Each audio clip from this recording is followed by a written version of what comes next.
All right, guys, we're reading in Mark 11 today, toward the middle. On the following day, when they came from Bethany, he was hungry, Jesus, of course. And seeing in the distance a fig tree and leaf, he went to see if he could find anything on it. When he came to it, he found nothing but leaves, for it was not season for figs. And he said to it, "May no one ever eat fruit from you again." And his disciples heard it.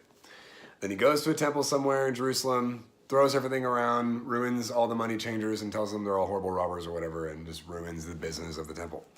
And then they come back the next day, and as they passed by in the morning, they saw the fig tree withered away to its roots. And Peter remembered and said to him, "Rabbi, look, the fig tree that you cursed has withered." And Jesus answered them, "Have faith in God." Okay, you guys, this is one of my most favorite passages in the entire Bible. Jesus gets nice and clear right here. Have faith in God. Truly I say to you.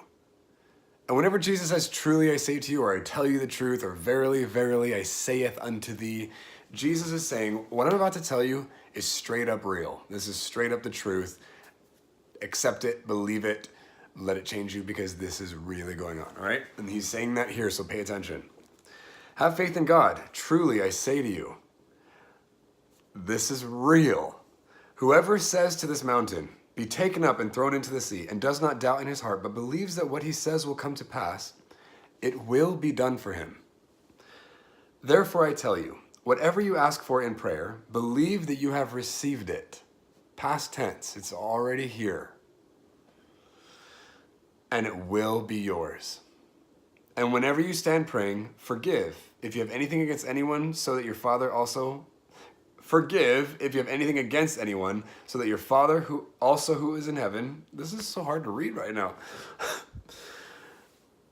so that your Father also who is in heaven may forgive you your trespasses.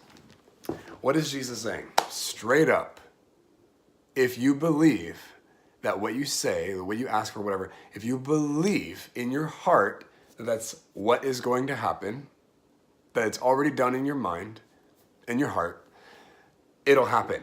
Like, fact. He's not saying it's a nice thing to live by, like write this on your Hallmark card or put it on your mirror. He's saying, understand reality. This is how the fabric of the natural realm operates.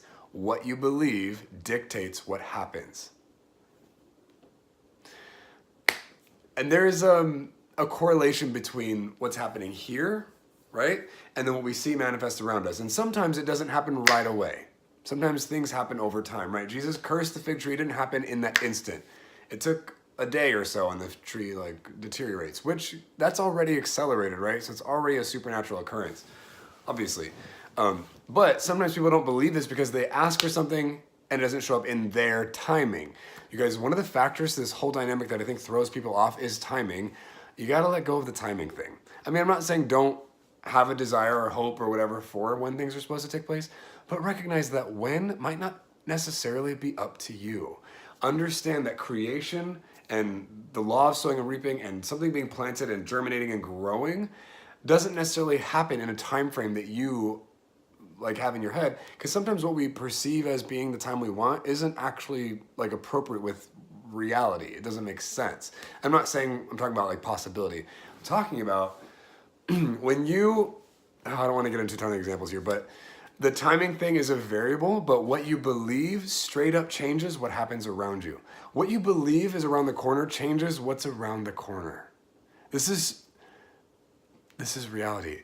And I've seen this manifest in my own personal life so many times in so many ways. And none of it has been obvious, immediate. I can't think of anything that was an immediate, obvious, undeniable, bam, there it is.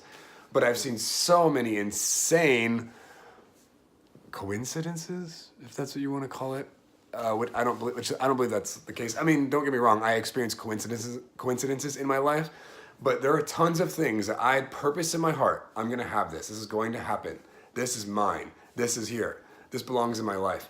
And then the next day, a week, a month, a year, several years later, whatever, the thing comes exactly the way I wanted it. And I'm you have this kind of surreal moment where you're this is exactly what I meant when I said, or this is exactly what I was looking for. How did this get here? It's crazy. And it's not stuff that I made happen.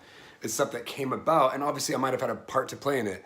But you guys, what you believe changes what's possible. That's straight up true. So just be mindful of what's happening here. and start engaging stuff you actually want. And you'll know what you're believing because it's probably going to come with some emotion. Fill your mind, fill your awareness, fill your acceptance meter with what you want. Jesus wants you to have what's in there. Fill it.